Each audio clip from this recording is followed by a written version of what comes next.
So when people decide on what to do when they make behavioral choices, they may make different decisions. This is often studied within the domain of health psychology, and then they want to ask people if they use tobacco or not. But they may also want to know how often people smoke or how much tobacco they use. And although health psychologists are not that interested in brands, marketing professionals really want to know if people want to buy brand A, brand B, brand C. Do you want to smoke Marlboro? Do you want to smoke Camel? Do you want to smoke Lucky Strike? And when we investigate people's travel choices, we may ask if people will travel or not. We may ask how often or how much they will travel. And we may ask if they want to travel by bicycle, by bus, or by car. Now, choosing between alternative actions depends on the relative preference among the alternatives rather than the absolute value of each alternative. If you like riding the bus, you may not ride the bus if you like driving your car even more.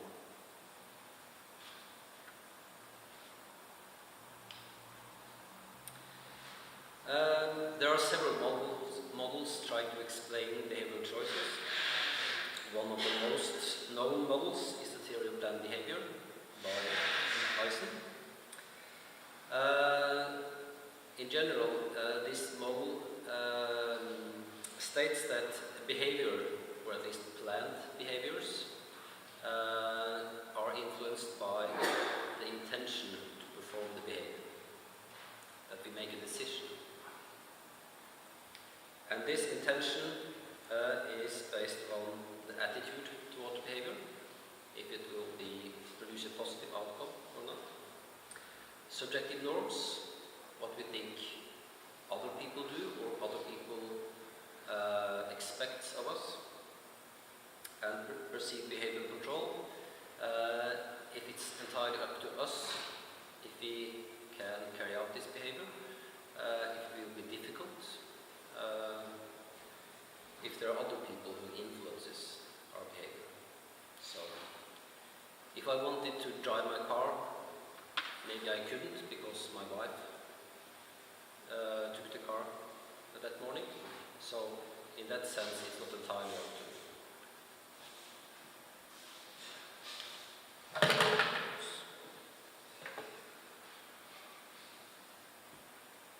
I was at this conference last year presenting a similar topic, and this is the results from last year. I then had carried out a study testing whether intentions were better predicted by relative measures, and the results are those that you see here. Blue columns, the predictive power of absolute measures. Red columns, the predictive power of relative measures. And for all these four means of transportation, the theory of planned behavior model predicted intention to travel better if we used relative measures rather than absolute measures.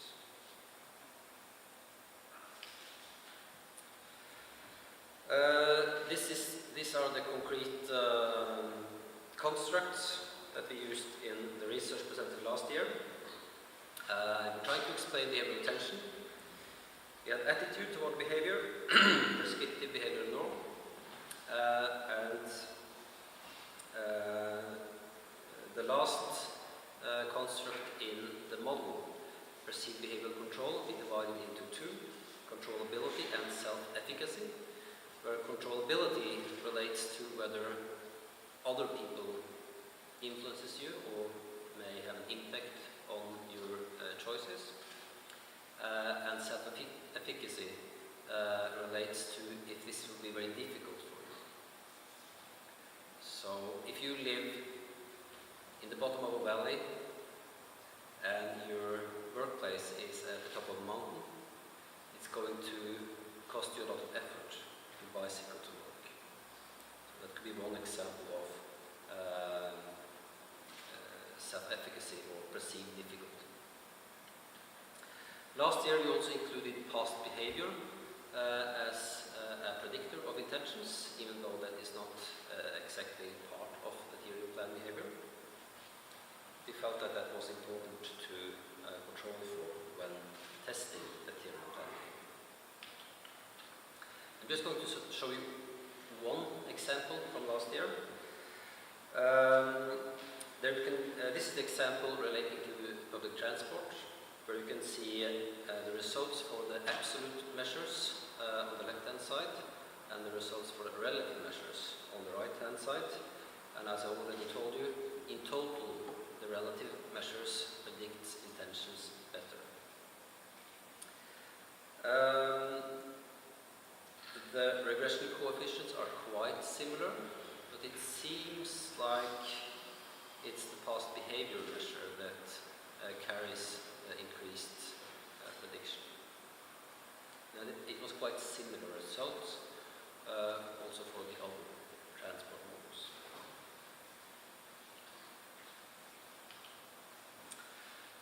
Now to the new stuff, this year's study. The main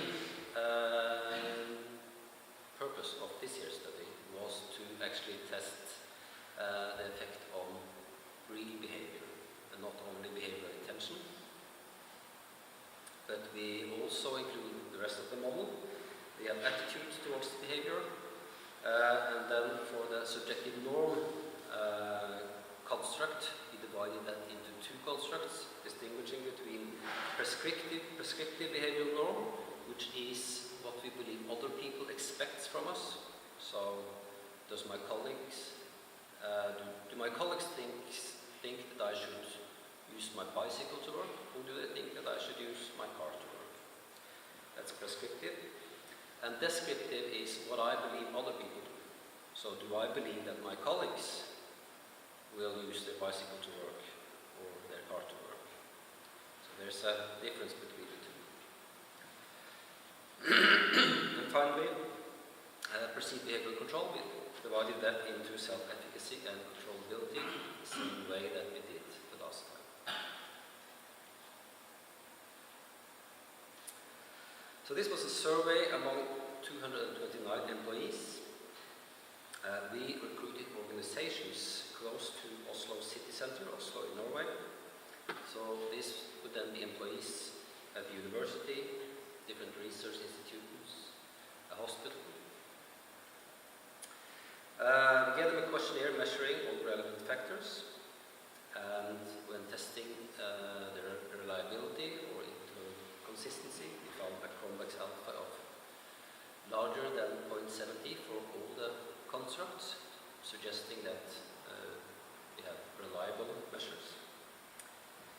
And after completing the questionnaire, the participants also then completed a travel diary for the following week. So first they complete the survey, and for the following week they complete the travel diary, and then the information about next week travels is collected after the travels has taken place.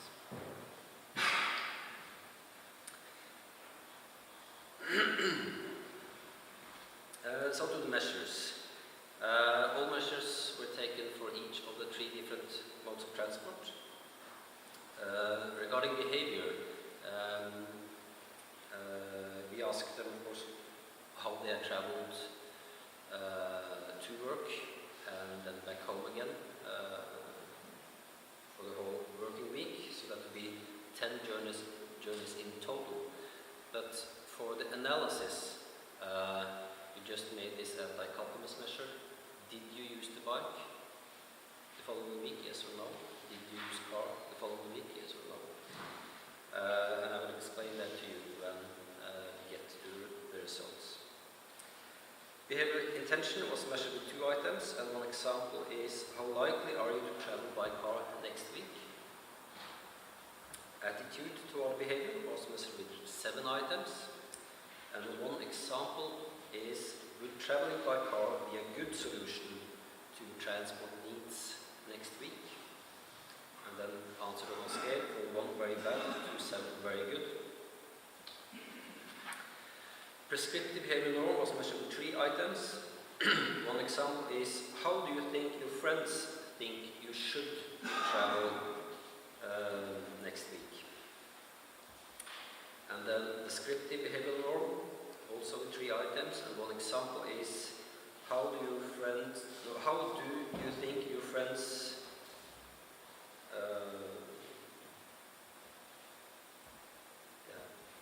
let me just make the distinction more clear here. So for the first point, prescriptive behavior norm,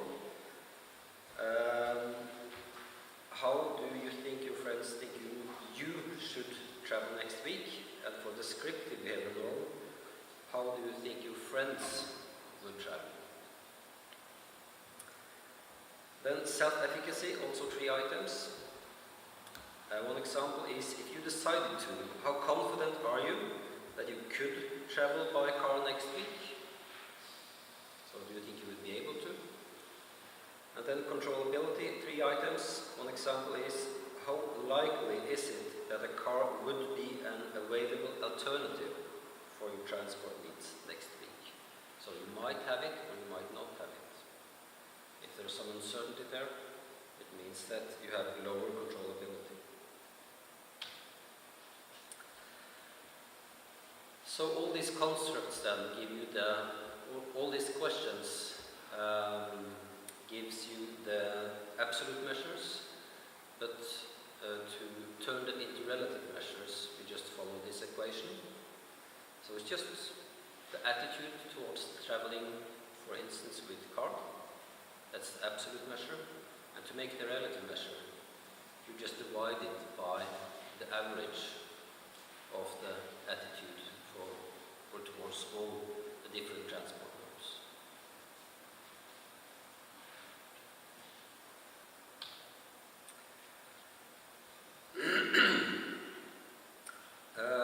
So our hypothesis then was that we would be better able to predict intention and behavior by using relative measures.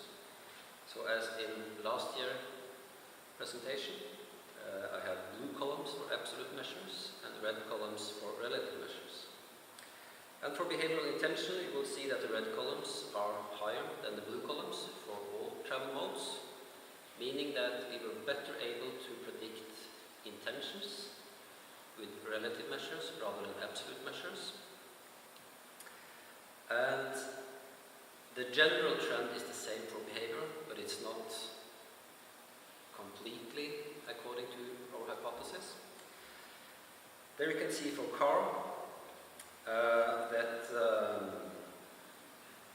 the coefficient of the determination, or the proportion of variance explained for car use, is 0.68 with the absolute measures, and it's clearly better, 0.75 with the relative measures. And then for public transport, it's not that successful at all. You see that we have slightly less explained variance with the relative measures than the absolute measures.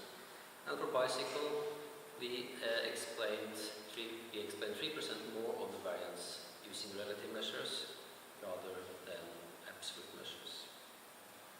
So for car and bicycle, the hypothesis is supported, but not for public transport. And all these differences in R-square are statistically significant.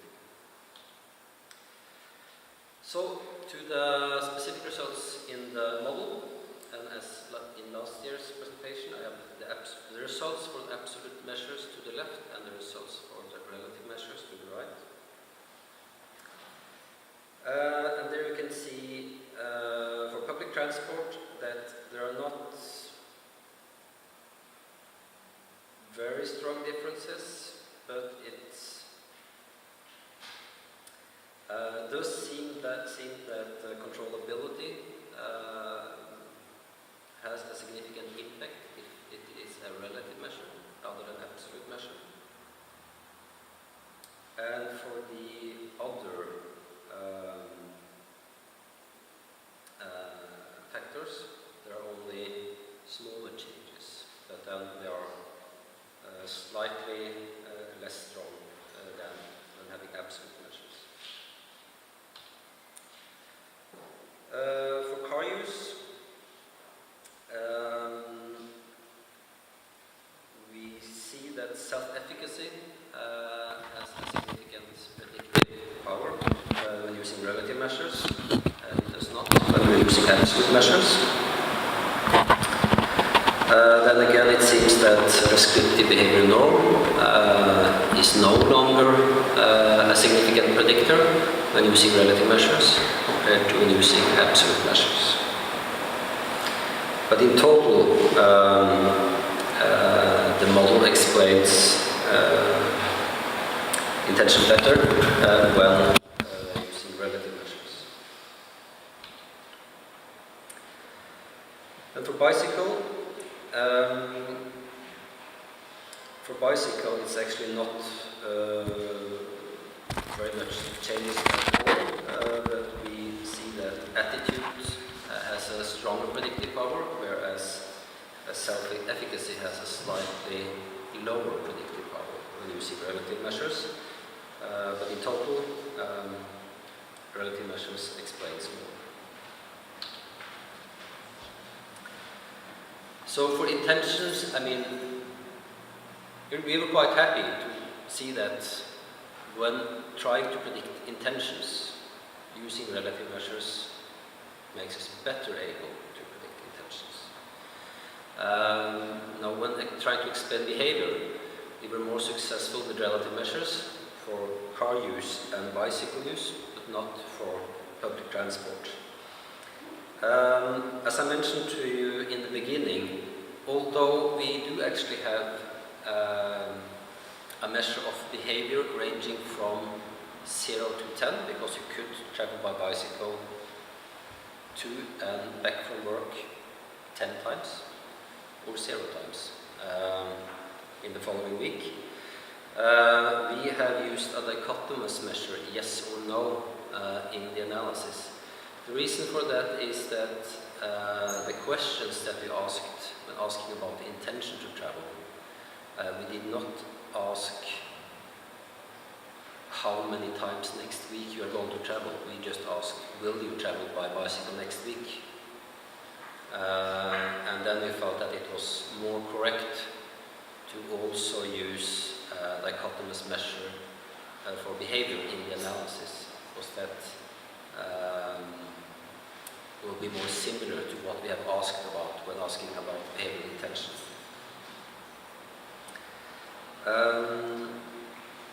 We did a logistic regression analysis to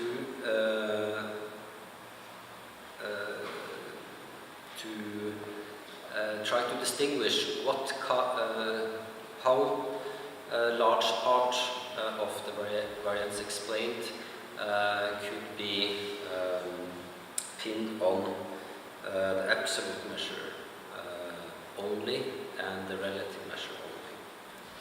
And how large part of the variance explained was shared by both the absolute and relative measure. Now we found that for car use, 0.68 of the variance was explained by both the absolute measure and the relative measure. The absolute measure did not contribute with any additional variance explained, but the relative measure contributed with 7% more variance explained. For public transport, it was quite different. The shared variance explained was 0.68. Relative measure did not contribute with any additional variance explained, while the absolute measure contributed with an additional 3% variance explained in actual behavior.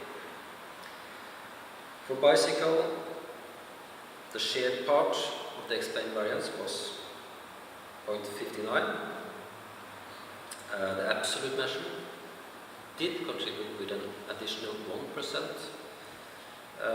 variance explained, while the relative measure contributed with an additional 4% variance explained. Well, of course, for all these transport means, intention did have a significant impact on actual behavior. So, for the most part, our hypotheses were confirmed.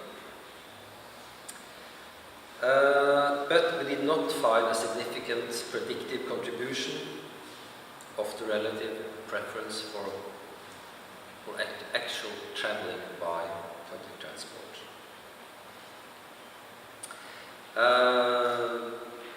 We are not sure why this is the case, but one possible explanation could be that there is a very strong kurtosis, negative kurtosis in the distribution of intention to travel by public transport in this study.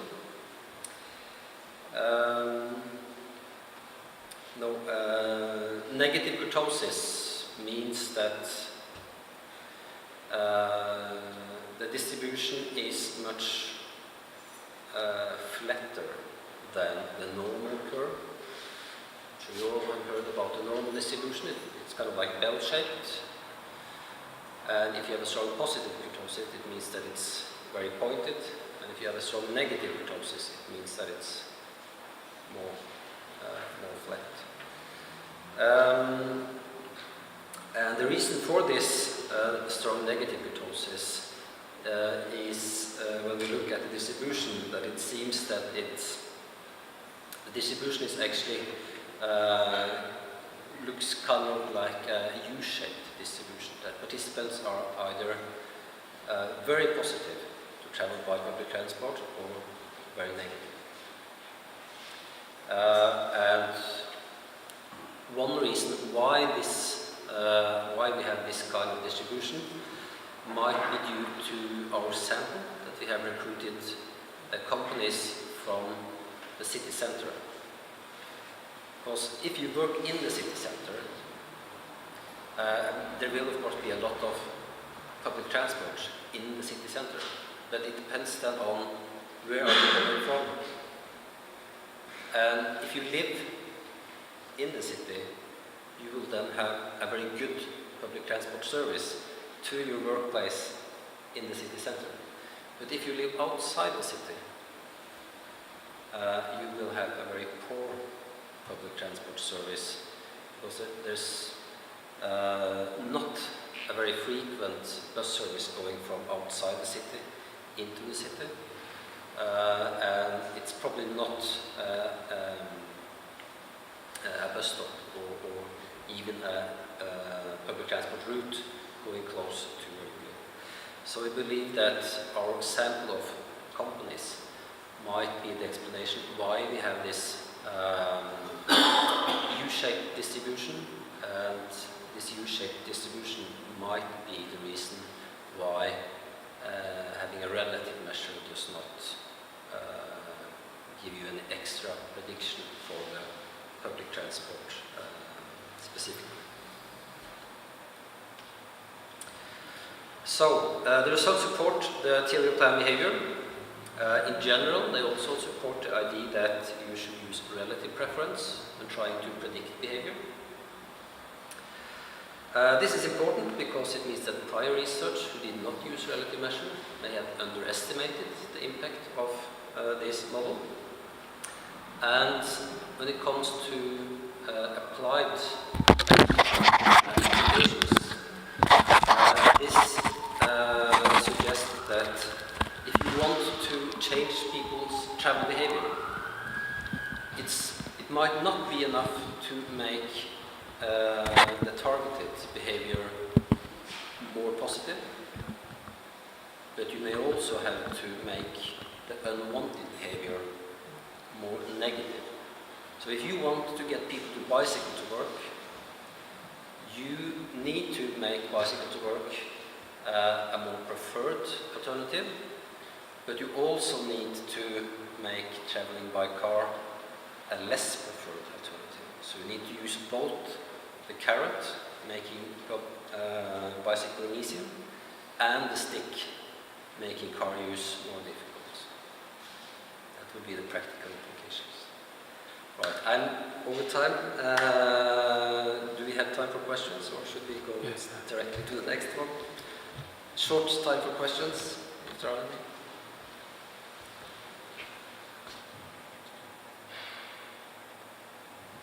Yeah.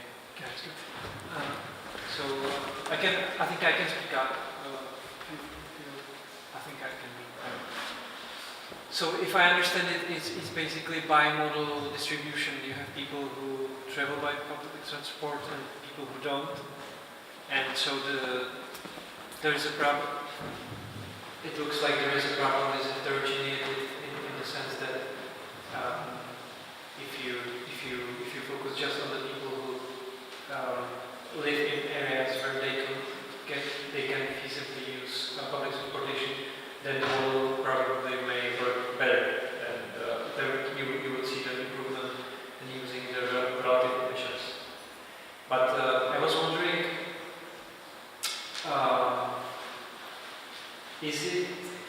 can you actually model, if you believe that it is important to have relative measures for the theory of land behavior constructs, can you model the alternatives separately? That is, shouldn't you use a multinomial logic model or something like that, where you would model all the alternatives jointly? Because it seems like if you model just one choice, you are basically running into the same problem that you are opening with your measures of the theory of land behavior. In other words, since people may perceive different relationship between the alternatives, shouldn't you use different differences in the model? Do you